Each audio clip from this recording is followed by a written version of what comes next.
I just quit social media for 30 days. Here's a 24-hour digital detox challenge that... Listen to me when I tell you that you just need one day to detox from your phone right now. I just completed a 48-hour dopamine phone detox. Your addiction to your phone lights up the same neural networks in your brain as an addiction to drugs. You don't have a willpower problem. You have a slot machine in your pocket. So why do people need rehabilitation from their phone use? In the forms of like a personal intervention called like a phone detox. Why is this? I found this super interesting and I wanted to dive into it and figure out why. To like start this argument, we needed to find some questions. What is rehabilitation? What is a normal phone use, you know, and how long of a period of abstinence is needed for a phone detox to be effective. So we'll be covering what's so bad about, using your phone, what's the point of a detox, technologies why they're considered poisonous, the benefits from using a phone, the benefits from having phones and technology in our lives, what alternatives are there to a phone detox, and concluding with my final thoughts and answering this question. So what is rehabilitation? So it's the process of getting back to like a personal baseline, to a normal status quo kind of thing, mental, be it physical, so you can function again in normal day society activities, day-to-day kind of things. That's what I consider rehabilitation. So what is normal phone use then? Well, normal phone use for most people is about like 4 to 5 hours a day, really. Like for myself, I'm roughly nearly 3 hours a day on my phone every single day. The health organizations that I researched say that 2 hours maximum should be the normal, and that over that is considered unhealthy, which is kind of crazy because most of us are doing about 3-4 plus hours a day, where they're suggesting just 2. So how long of a period of abstinence or detox or like going cold turkey is needed for a phone detox to be effective? Now this really depends on who you are, the person, your situation, but it can range from 1 day to months, 2 years to full on sobriety, no more. So my first question I want to ask is, why do people need rehabilitation from their phones? Like, it's a phone, we use it, everybody has them, they're needed in modern day society. So what is the point? What is so bad about being on our phones that is bad for our health from professionals, and what do they recommend? So like, why is a phone actually bad for us? So I did a little bit of a deep dive to find out what actually is bad about phone use, and I got it down to mental health issues, depression, anxiety, feeling of isolation. Physical issues would be sleep deprivation from continuous use, also results in an inactive lifestyle, and it also affects our attention, focus, and our ability to like think, process ideas, and function, really. So these are like the main bad things that a phone can do when you're using them to excess, which I would argue can be like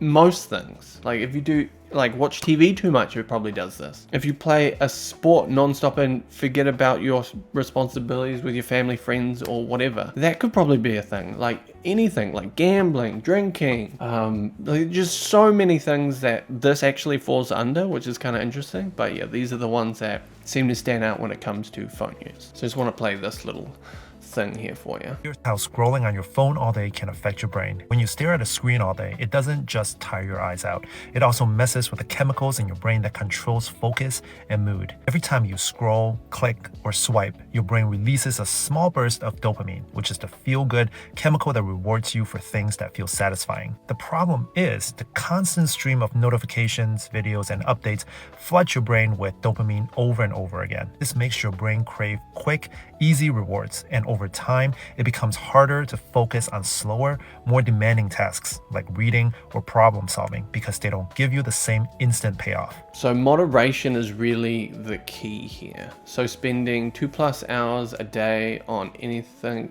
is a lot of time, really, if you think about it. And when you think about that quote about like the 10,000 hours to become a master, thinking about like, what do you want to do? What do you want to be? What do you want to achieve?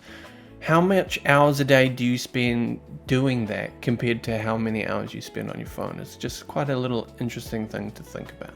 How much much time should you allow yourself on social media per day if you want to preserve cognitive function and mental well-being? One study looked at rationing just 30 minutes of social media time per day, and over several weeks they saw improvement in measures like loneliness, depression, anxiety and FOMO. Only 30 minutes. Imagine if you spent 2 hours, 3 hours. Like, it's the things that are going to affect you are going to multiply. So it's quite interesting that they only looked at 30 minutes and they were getting these results. So like, what's the point of a detox? The word detox is a shortened version of the word detoxification, which essentially means just removing toxins or poisons from the body. It's used to describe breaking a habit in modern day. So like, detox is normally a habit-based thing that we don't want, rather than an actual poison inside us. But there's like there's a bunch of health related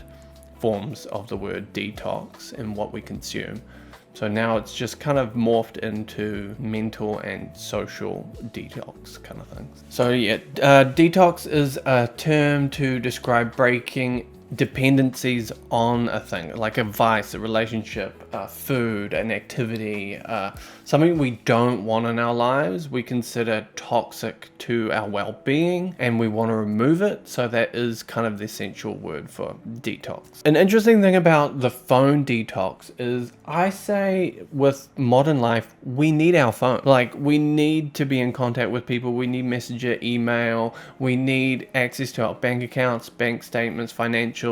So removing your phone completely does limit your ability to function in modern day life. So going on a phone detox kind of sounds weird. It's like becoming an alcoholic and you stop drinking for a certain amount of time so that you can go back to drinking. It doesn't quite make sense to me. So I think the idea of a detox is to go back to baseline of what your normal is and then find a healthy relationship with that device. So here, a lot of people, average 5+, 4+ hours. So why is there a need for this detox?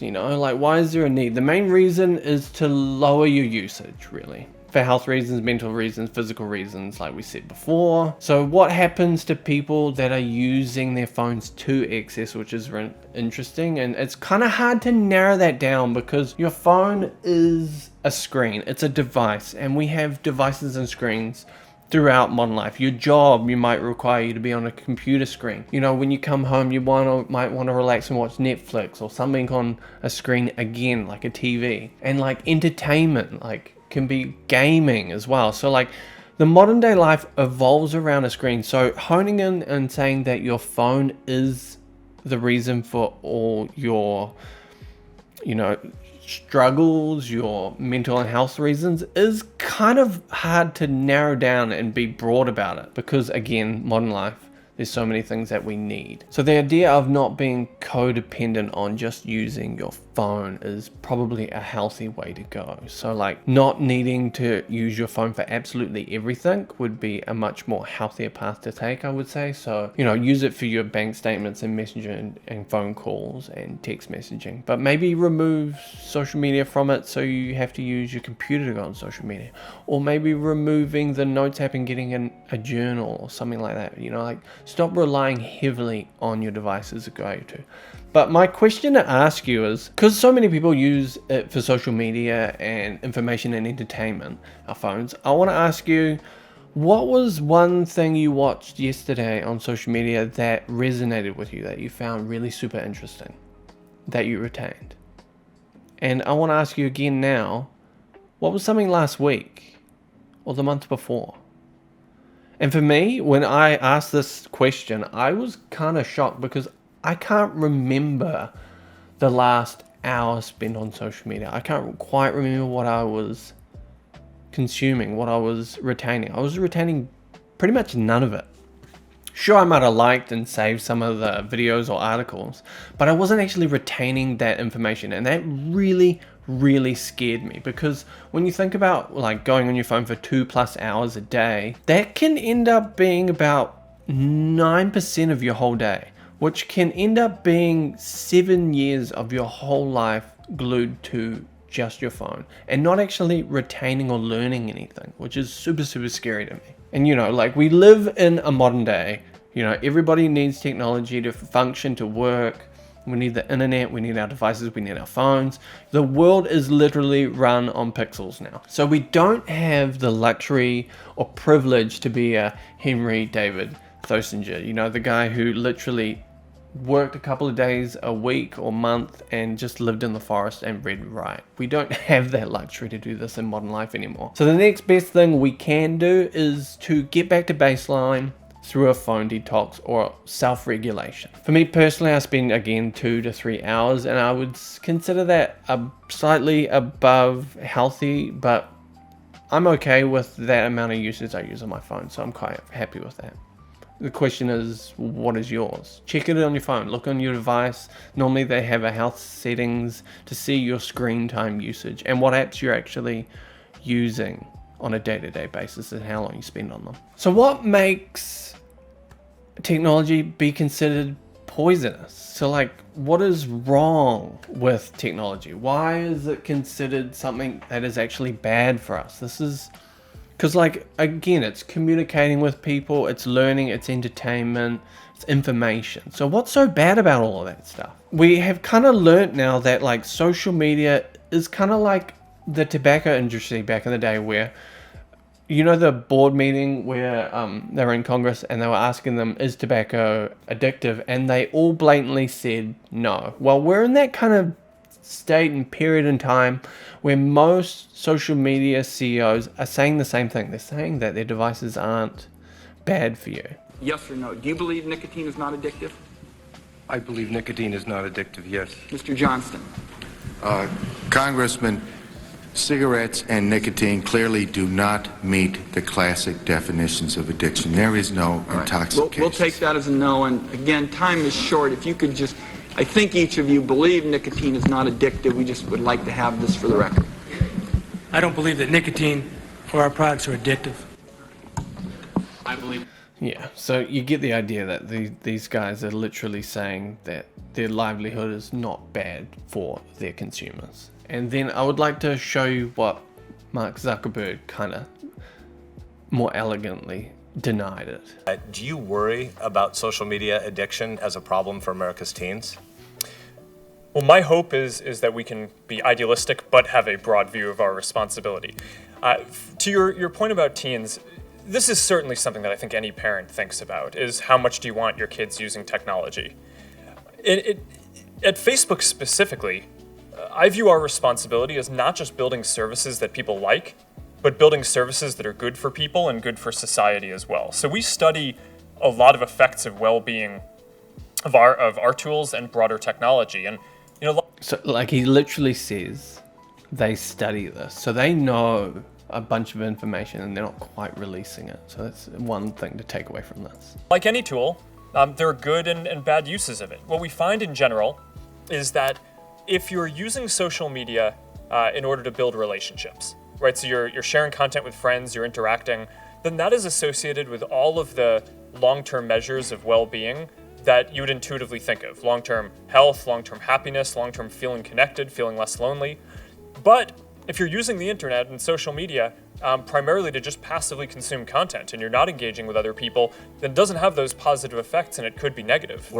So that's the funny thing, because he just literally said that consuming content was not good for you, constantly consuming content. And we know now that these social media platforms aren't a social media platform anymore. They're an entertainment platform. They're designed to keep you on them constantly and scrolling in this endless loop. It brings me to think about how when you think about social media compared to other media platforms like a movie, a song, a concert, a book, what is different about them? And this is what I kind of concluded, was that social media is never ending. It's doom scrolling. It just keeps coming every time you swipe up. Where a book, once you've finished it, you're done. Once you've finished a movie, you're done. There's only a certain amount of time a concert goes for. So like a healthy media to consume is something that has a beginning, a middle, and an end. Where if you think about social media, it is forever. It is infinite. So that is the problem. So because we are aware that social media is addictive, and we have determined and we know through studies that it is designed to be addictive, what does the health organization say? Well, there is a limited amount of time you should be on it, and the other things, again, it's quite hard to narrow it down just to your phone. So that's the thing that kind of gets me. But the patterns for an overall 24-hour activity is key, replacing prolonged restraints or sedentary screen time with more active play. So this article here is essentially about how growing up with social media, the way to counteract it and its effects is to go outside, to touch grass, to do things, to play, to interact with the real world rather than pixels on a screen. The idea of like, I'm not saying that phones and social media are like super bad, but within moderation, they can be good. And this study pretty much says that kids under 5, around 5, benefit highly from going outside and playing and interacting with real people. Shock horror. So who benefits from us using our phone? This is the question I like to always ask. When someone's offering something, doing something, someone's pushing an agenda, who benefits from that? And the idea of your smartphone being bad for you, who benefits from your phone and using your phone? Well, the first thing is the manufacturers benefit because you're buying a device, you're on the device, you're using the device, so you've invested money into that device. So the manufacturers benefit. So providers, communication providers benefit because they're providing a service and you're using it, so you're paying them a monthly. And also the other people who benefit from your phone are the people who own the apps that you're using, because they can collect all this data, and also if you're on their platforms, they can push ads and make revenue from that as well. So always follow the money when it comes to wanting to find out who benefits and their agenda and reasons for pushing it, and also the narrative they say. So like, again, Mark Zuckerberg in those videos before was quite open about saying it's good, it's bad, because he benefits from you being on his platform. So what benefits do phones actually bring to us in our modern day? Because like, we all use them, they're clearly great. And there are a couple of things. They can be health tracking apps, so you can monitor your heart rate, your sleep, you can monitor all these things, but at the same time, when you're using them, you're actually giving value to the companies because they can see all that data. But again, still really good for you. There's meditation relaxing apps. Some people use their phones and helps them sleep with white noise. Again, communication is a very big one with our phones. We can contact loved ones, friends, family, work, colleagues. We can reach out to the world and talk to people. So communications is a massive one when it comes to phones. We can also get education through our phones.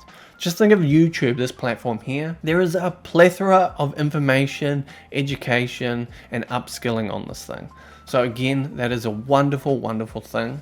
We can also get financials, our bank account, stocks, payments we can do through our phones now. We don't have to go into a bank branch or go online and log in. We can just use an app and we can access our financials, which is awesome. And also the thing that I love about the phone is entertainment, books, music, videos, watching movies. I love entertainment, and I consume entertainment the most on my phone. So yeah, entertainment is a wonderful, wonderful thing that we have on our phones. So there is a plethora of really, really good things on our phones. There's not just this bad thing, so you don't want to just focus in on this thing. There is an amazing amount of good things that come from having this portable device that's easily accessible and opens up a world of opportunities to us. What are some alternatives though to using your phone instead of going cold turkey or doing this like detox thing that people keep saying about? And it's really coming down to moderation. So instead of watching a movie on your phone, maybe you watch it on the TV, or go to the cinema, go outside, maybe even go to a theater and actually see a performance by people. Maybe you take a lot of notes on your phone and it's convenient, but like if you take a lot of notes, maybe it's good to invest in a journal or a notebook and a pen and some paper and carry that around with you so you don't have to always be on the screen. There are endless things you can do. Like instead of using it to read books or audiobooks, maybe buy a physical book and sit down and take your time actually going through the pages. There's like, I love physical books. I love reading books.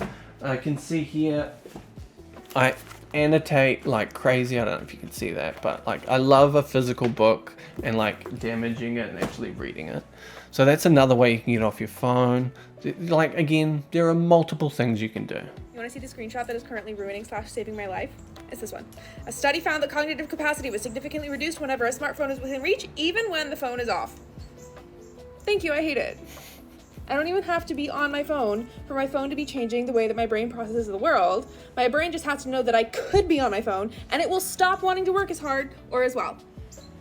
I hate it, but I also love it because it has made it so easy this week to anytime that I want to do something creative, or I'm doing something where I would like to be learning something, or I would like to be saying something smart, I just take my phone, put it elsewhere, come back to the thing.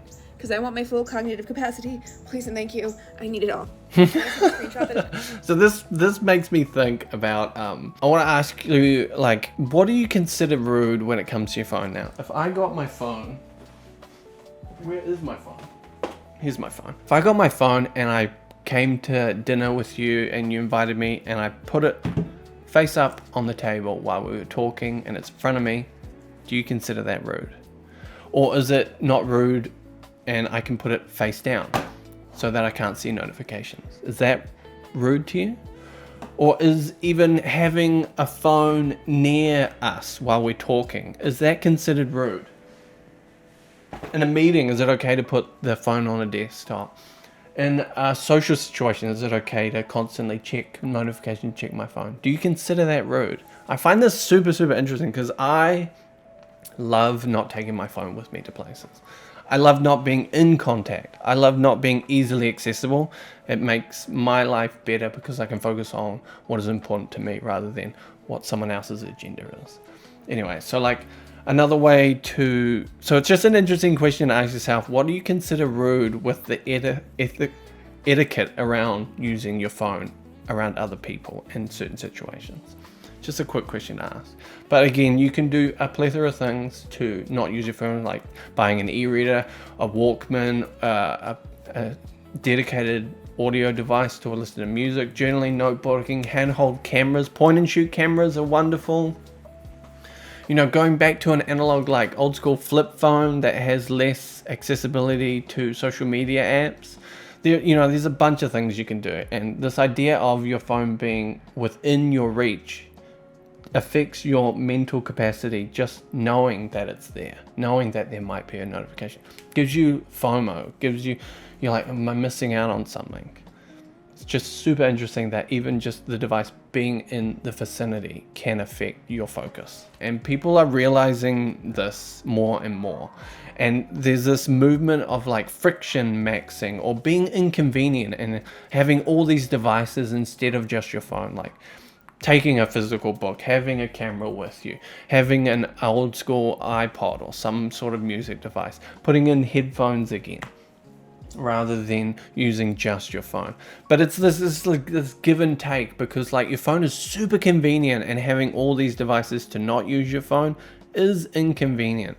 So there's this like little give and take. But I love the idea of like friction maxing is coming into the cultural sphere, and like it's getting into like that phrase of like raw dogging it, where you go on a plane ride or a bus train ride and you will do nothing. You won't go on your phone, you won't listen to music, you just sit there in boredom is actually really helpful to you. And this rise of the thought daughter and the literacy girl and the book talk just getting bigger and bigger is just a wonderful, wonderful thing. And personal curriculums becoming a thing now, where people are choosing to study things rather than just consuming content. We're more interested in learning and upskilling ourselves, which is a wonderful, wonderful movement away from the social media consume, aesthetic, only surface level kind of thing that's been the old trend, and it's kind of dying now. So let's answer the question once and for all. Why do people need rehabilitation from their phone use in the form of personal interventions or a period of sobriety? The phone detox. Why do we need it? It's a realization, for me, I've came to the thought that it's a realization of self-awareness and discovering what's right for you and the right amount. Like, people are realizing that overuse of their phones isn't making their lives any better. It's actually making our lives worse. Our anxiety and stress has gone up by being easily accessible to other people, and to also constantly going on social media apps that we're not retaining, and we're just getting a quick dopamine hit, and that's all. There's nothing more. And we're realizing that our phones aren't actually benefiting our lives, and the social media apps aren't really helping us in any way. So self-diagnosing is our only attempt at getting back to equilibrium, baseline. So everyone believes or finds themselves addicted to their phones, have become, it's become a vice to many of us. And it's our attempt to self-medicate, really, this detox movement and this period of abstinence in an attempt to regulate and become normal again, to interact with the real world. To summarize it all up in as easy as possible, what is the need and reason for a phone detox? It's a personal intervention to restore a healthy lifestyle, really. What you consider healthy is just really up to you. And thanks for watching, and I'll catch you guys in the next one.